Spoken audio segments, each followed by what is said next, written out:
What can you learn in 30 minutes from the youngest founder ever of a publicly traded company, Dan Fleyshan? You are in for a treat today, Real Talker. In this video, we are going to hear from Dan Fleyshan. Have you heard about this awesome guy? Well, if you haven't known him, you really have to watch this video. Not only will you learn about this guy, but you will definitely learn a thing from him. This 30-minute video can change your life for the better.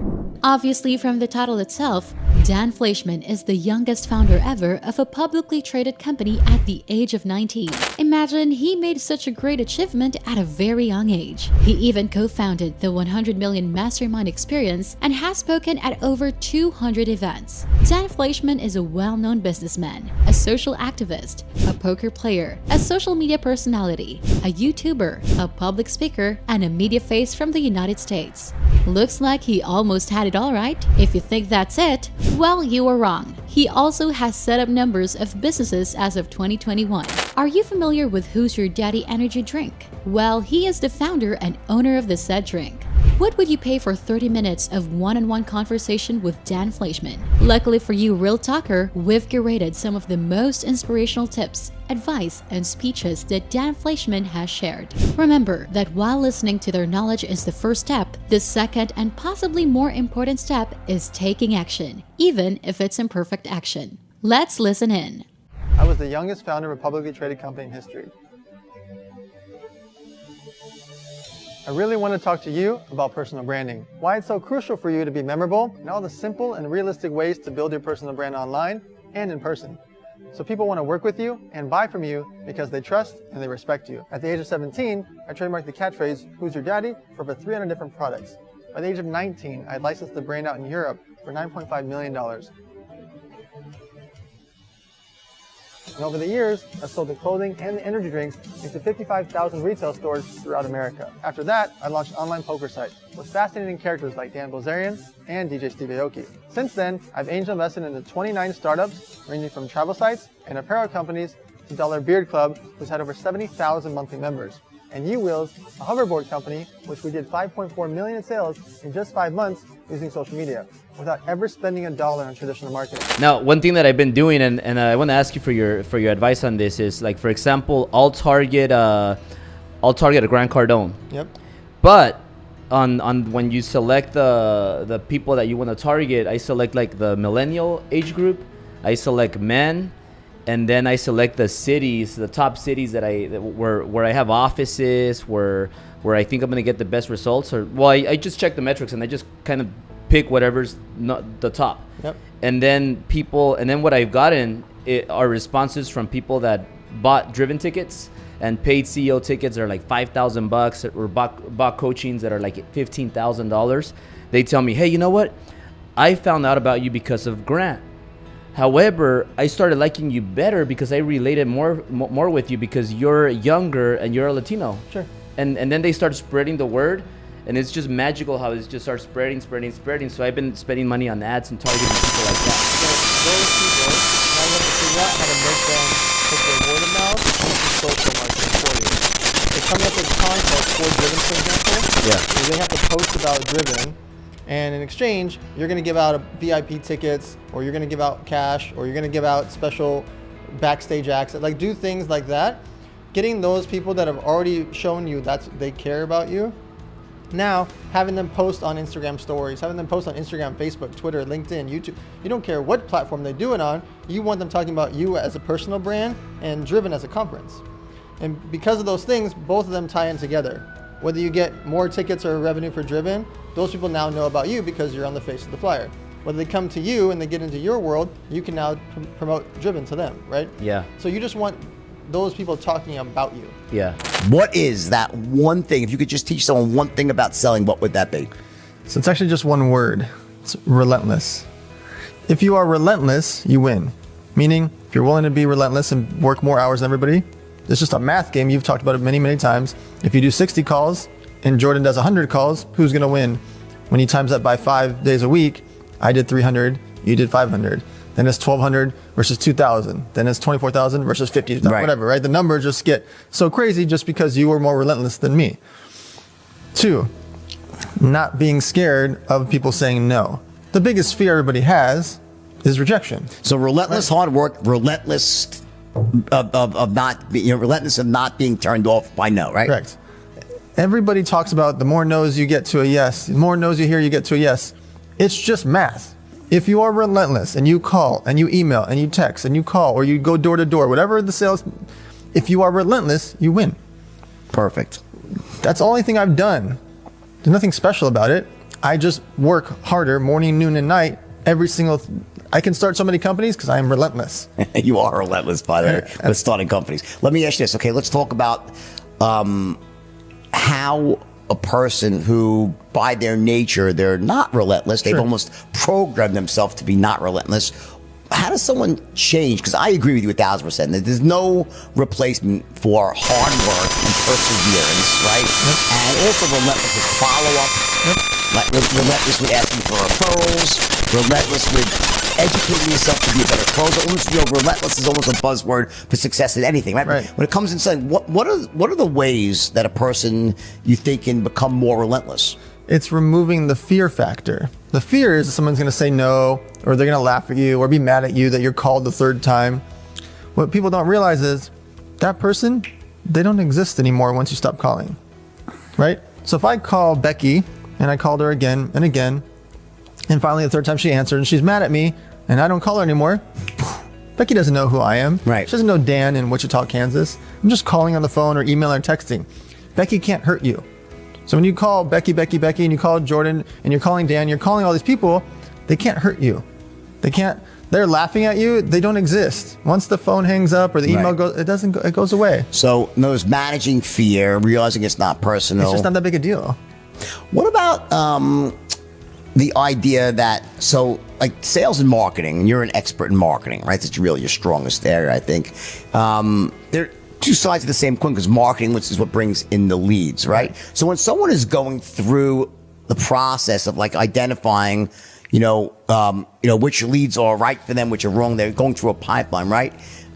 When you're being relentless, is there something about also like how you actually learn how to essentially manage your time each day? Like, is there something about not wasting time, or are you just basically, like relentless is such a big word, but like, what about like the idea that, there's a skill set, like you bring in leads into a pipeline, right? And you want to be relentless in making sure you go through every single one, right? What are some of the tips that you see of how you can get people to decide, like maybe some shortcuts and hacks of how do you figure out which ones are qualified, which ones are not? Sure. I take out a lot of the casual stuff. So I like to rip the Band-Aid off.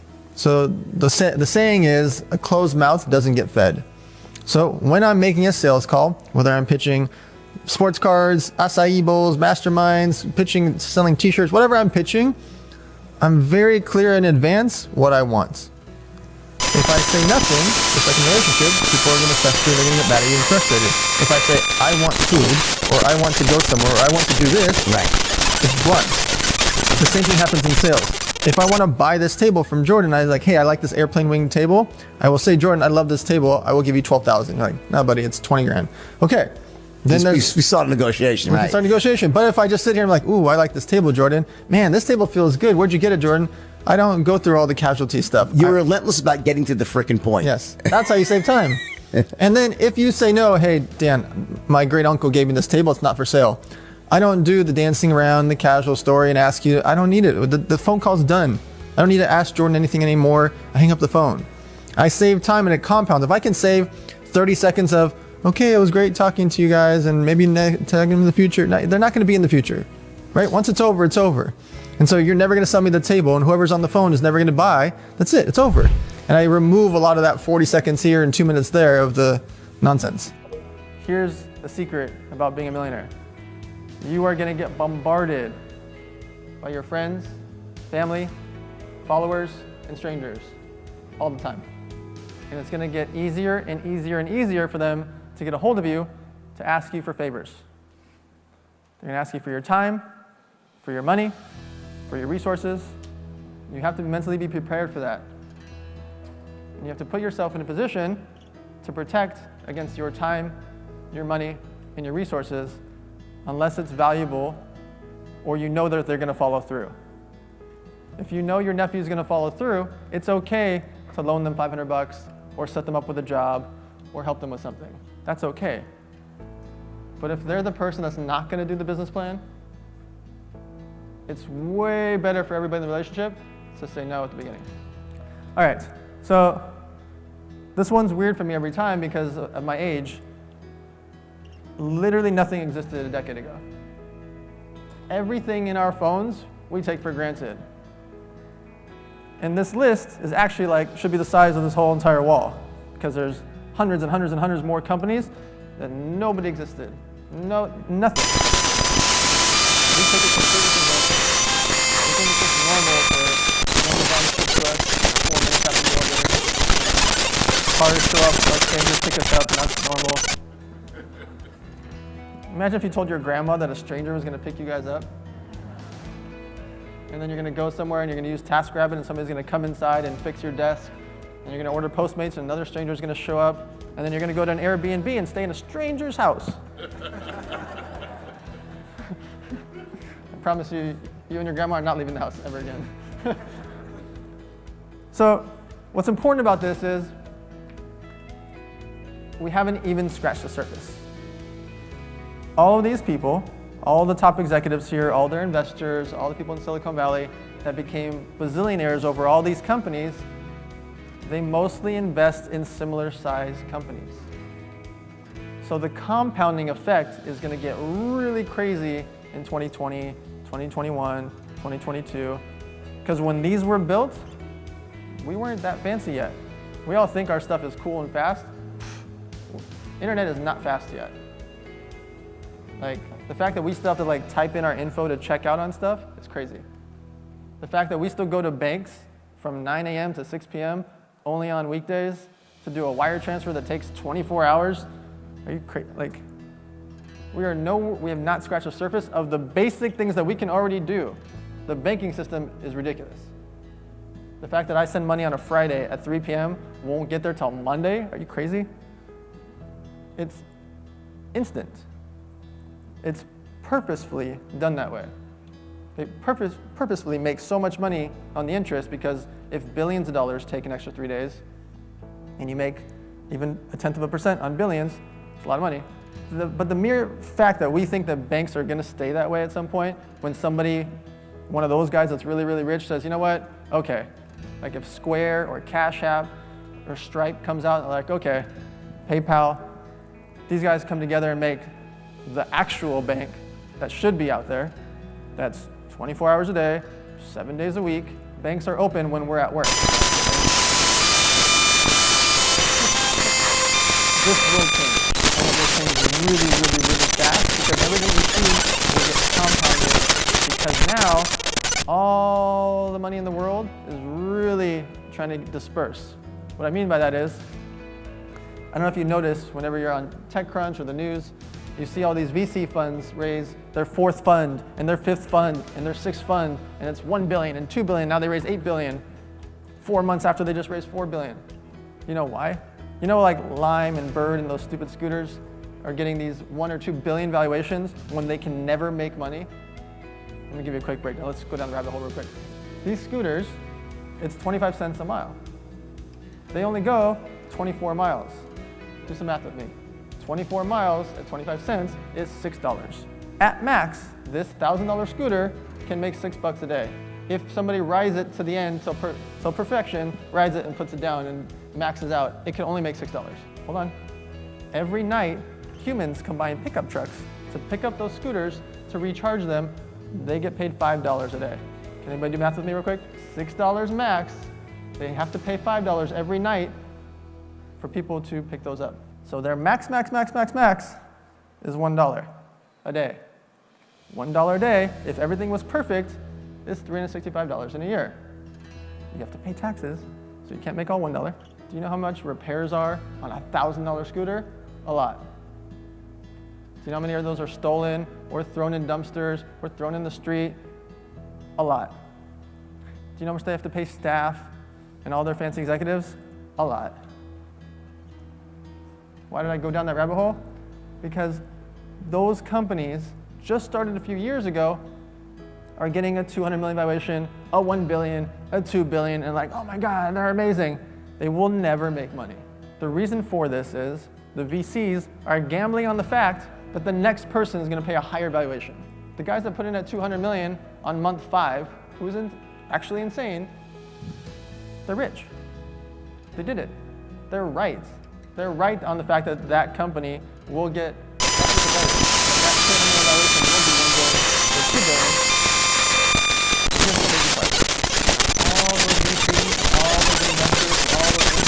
all those rich people on that list, that won't scratch the surface for them. They need 10 or 20 or 30 different successes like that to bring a return to the fund. I'm speaking about this because it's going to get really interesting this year and next year. Those funds and all those companies going public and all those C-level people making bazillions of dollars are getting way too rich. I'm not saying in a bad way, not like, I'm saying that they're going to be investing in a lot of companies, and money is not going to be the issue for you guys to raise money for your companies. Money is definitely not going to be the issue to sell your products, your info products, your subscription boxes, whatever it is you're working on. Money is not going to be the issue because the internet itself, all the social media platforms, all the e-commerce you hear about is this big compared to the world. When we are like, oh my God, there's 2 billion people on Facebook, that's amazing. Let's do some math. There's almost 8 billion humans in the world. 2 billion of them don't have running water or electricity. At some point they will. This will get fixed. But let's remove that. 6 billion and 2 billion are on the biggest platform in the world. Instagram's at 1, TikTok's at 1.2, and the rest of them are in the 9-figure range. Those numbers sound huge, like, oh my God, 1 billion on Instagram. That means only 1 in 6. What happens when India and Asia and South America get good internet? You will have half the free world joining platforms that they never experienced before. And then it gets really interesting. Because those people, remember when we first got the internet, we're like, it's like the Wild Wild West. You're like, oh my God, I'm so excited, clicking on everything and going, you're buying everything you can. That's gonna be them. You're gonna have billions of humans that want to learn and consume content, that want to follow. Now yes, some of them are in third world countries. They're not gonna come in and spend a bunch of money.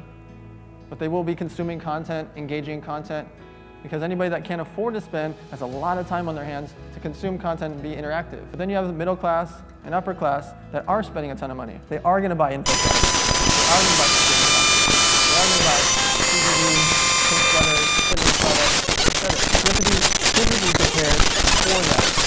It's really fast. The internet is getting way faster. More and more platforms are making it easier so that anybody that wants to start a company can start it really, really quickly from their mobile phone. What was the biggest lesson? And being so young, there's no way you had a lot of situational knowledge. You had grit, you had persistence. But what was the number one lesson looking back that you learned about having a successful business at such a young age? It was just communication. I wish I was more blunt with people. I started to become that way like 7 or 8 years ago, which still means 12 years too late. And blunt not being rude, blunt being communicative, like, I'm gonna do this by Friday at 12 o'clock. Even if I thought I was gonna do it by Thursday or Wednesday, I gave myself that Friday at 12 o'clock and I made sure that I did it. Vice versa, if you say, Dave, I need you by Friday at 12 o'clock to do this for our thing, and then you don't, there has to be clear communication, because a lot of times people just say, hey, let's get it done this weekend. There's nothing clear. And then next Tuesday, we're late, the client's upset, this happened or that happened. Like, just not having that clear-cut thing and telling you what I need you to do by Friday at 12 o'clock. Because you might think you're supposed to do this of the book report or this of the thing, and you show up with something called the opposite because you thought the communication is the most important thing. What are the 3, I think, most important things that you teach that can help entrepreneurs? Because you're a mentor in the space to a lot of people. I think the number one thing is to just get started. People have such a big fear of getting started. It's not like back in our days where we needed hundreds of thousands of dollars and 6 to 12 months and all these things. You and I could come up with something now, like fancylapels.com. we start fancylapels.com. I can register on GoDaddy right now. I can build a Shopify site in the next couple hours. I can go get all the Instagrams, Twitters, Facebook, YouTube, LinkedIn, everything, all at Fancy Lapels. Go to LegalZoom, get our corporation, and within a day we're live. And just start getting them lapels from Alibaba.com. Right. They're drop shipping them. Our cost was what, $20, a couple $100? Like, our risk is nothing, where your uncle was thinking about making a fancy lapel company for the last 28 years. When do you think? So the problem is a lot of people raise money before they've got their corporation set up, their website set up, their trademark's done, their bank account open. Yeah, some people asking me to invest $100K or $1 million in a company, they don't even have a bank account. So what if I said yes? No business plan. Yeah, what if I said yes? So I want to see people go through all the steps, make the business plan, get your site set up, get all the things out of the way, get some sales under your belt. There's so many things you can do to begin with to just see if people care. If you now went and got $1,000 in sales, just $1,000 in sales, compared to zero,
personality-wise, Yeah, when I'll they're jump back in. teenagers, you'll jump back in. Yeah, Trust exactly. me, I got 3 of them. Yeah.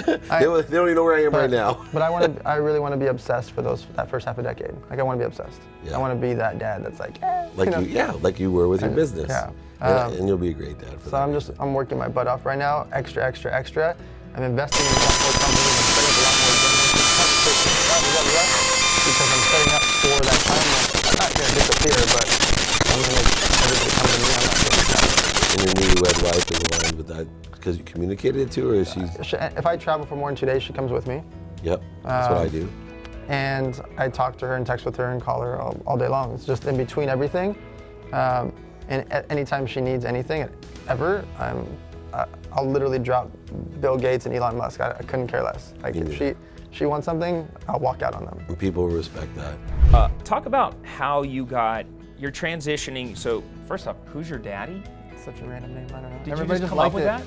No, my partner back then used to say it on the football field and to girls and for fun. Like people would react. Like whether you thought of it sexually, for comedy, or for sports, people just enjoyed the name.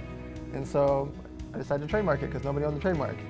And then we started selling T-shirts, and we were selling like 300 T-shirts. Well, 300 T-shirts times $15, that's $4,500. We were millionaires, like in high school. We were rich. So I realized that people cared. People liked what this was. So we went to a clothing convention, and the rest was history. Like everybody just wanted our brand. We wrote over $1 million in orders at our opening convention out of a little 20-foot booth, 17 years old, like not even legally allowed to sign contracts back then because you're 17. Like we were just like, people just loved the name. So if you're watching this right now and you're like, my idea is stupid, he literally ran with Who's Your Daddy? Yeah. And that got him up off the ground. Yeah. All right, so how did you transition though into working with influencers? Because you saw something very early on about the power of influencers and what they were going to be able to do for bigger brands and making sales online.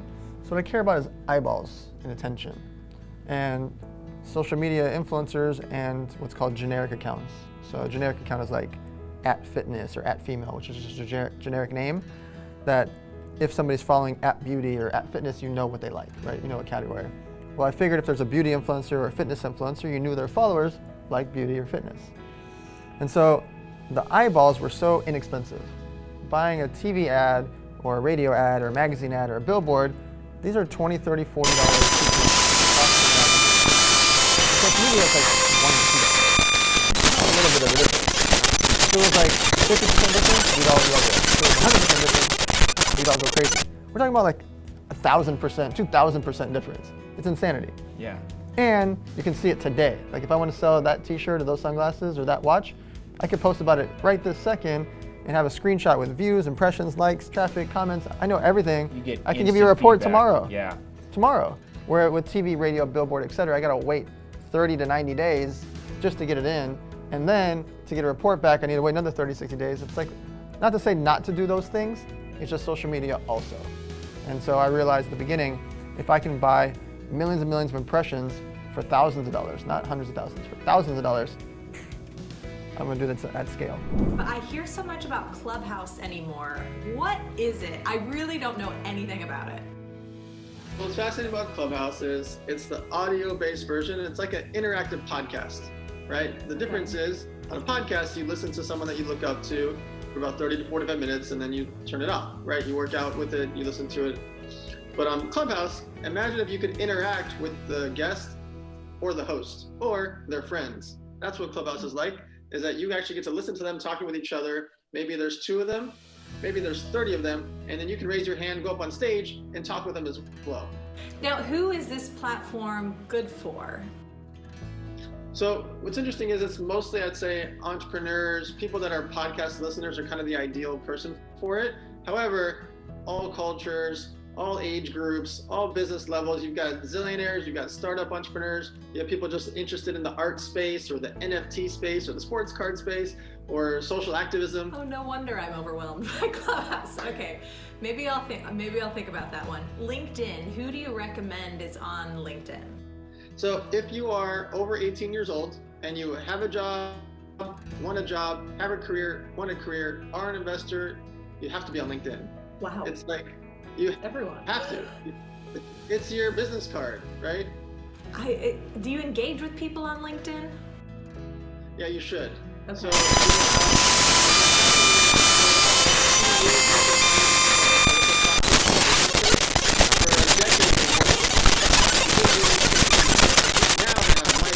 comments, shares, video, photo, etc. So now I'll do a post that might get 4,000 views or 6,000 views. Sometimes they get 100,000 views and 200,000 views because business people are sharing it.